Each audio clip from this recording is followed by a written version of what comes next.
ঘন্টায় $100 দিলেও সবাই কেন সামান্য ঝাড়ু দেওয়ার এই কাজটি করতে চায় না?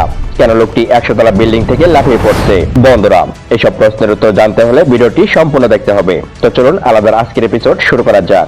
বন্ধুরা, 50 তলা বিল্ডিং এর ব্যালকনির সামনে থাকা এরকম একটি সরু জায়গায় গিয়ে লোকটি রশি জাম্প করতে যাচ্ছে। হ্যাঁ, ঠিকই শুনছেন।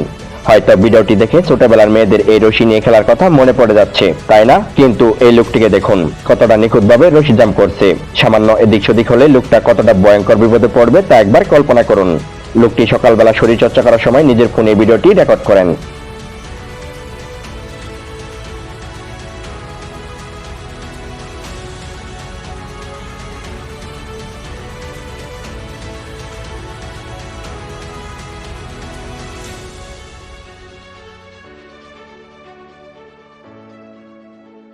বন্ধুরা, আপনাকে যদি বলা হয় পাহাড়ের এরকম একটি ভয়ঙ্কর জায়গায় ঝাড়ু দেওয়ার জন্য আপনাকে প্রতি ঘন্টায় $100 করে দেওয়া হবে, তাহলে আপনি কি রাজি হবেন পাহাড়ের এমন ভয়ঙ্কর জায়গায় ঝাড়ু দেওয়ার জন্য? কমেন্টে জানাবেন কিন্তু।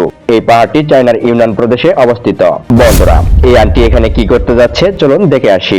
আমরা সবাই জানি সাইকেল কেবলমাত্র ডাঙায় চালানো যায়, কিন্তু এই আন্টি প্রমাণ করে দিল যে জলেও বাইসাইকেল চালানো যায়, যা দেখতে খুবই মজার ছিল। আর এরকম আনকমন আবিষ্কার চায়না দ্বারা সম্ভব।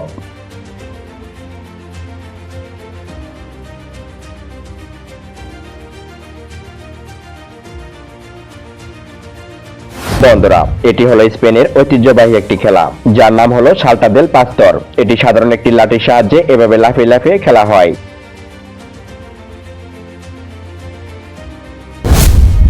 বন্ধুরা, ভিডিওটিতে ছেলেটি সাইড জাম্প করছে। এটি দেখে আপনার সাধারণ মনে হলেও মাথা নষ্ট হবে তখন যখন জানবেন এই জাম্পিং কোথায় করছে। হ্যাঁ, ঠিকই বলছি, ছেলেটি আইফেল টাওয়ারে এই জাম্পিং করছে। এই আইফেল টাওয়ার ফ্রান্সের রাজধানী প্যারিসে অবস্থিত, যার উচ্চতা হলো 330 মিটার বা 1083 ফুট। একবার কল্পনা করুন, কেউ যদি 100 তলা বিল্ডিং এর ছাদ থেকে লাফ দিয়ে নিচে পড়ে তাহলে তার অবস্থা কেমন হবে। অলরেডি এই লোকটি লাফ দিয়ে ফেলেছে। ওয়েট করুন, ভয়ের কোনো কারণ নেই, কারণ লোকটির কাছে রয়েছে প্যারাশুট, যা দিয়ে সে নিচে নেমে যায় এবং পাশে থাকা মহিলার সাথে কথা বলতে বলতে গাড়িতে উঠে চলে যায়।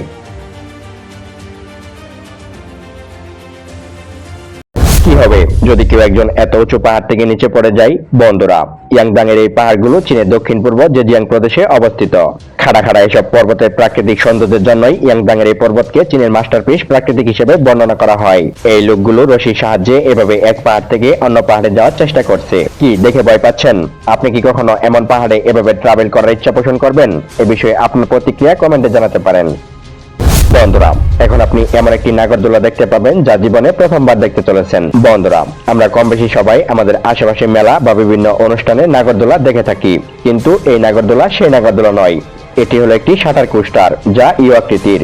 এখানে ওঠার পর রাইডারগুলো এক পাশে উপরে ওঠে আবার বিপরীত পাশে চলে যায়, আর এর সময়কাল হলো 1 মিনিট। এই সময় রাইডারে থাকা লোকদের পা নিচের দিকে থাকে, যার কারণে তারা তখন শূন্যতা অনুভব করে। আপনি যদি এখানে উঠতে চান তাহলে এখনই রওনা দিন আমেরিকার উদ্দেশ্যে। বন্ধুরা, ভিডিওটি ভালো লাগলে একটি লাইক করতে পারেন, আর নিয়মিত এরকমই সব ইন্টারেস্টিং এবং আনকমন ভিডিও দেখতে চ্যানেলটি এখনই সাবস্ক্রাইব করুন এবং পাশে রাখা বেল আইকন প্রেস করুন। ধন্যবাদ সবাইকে।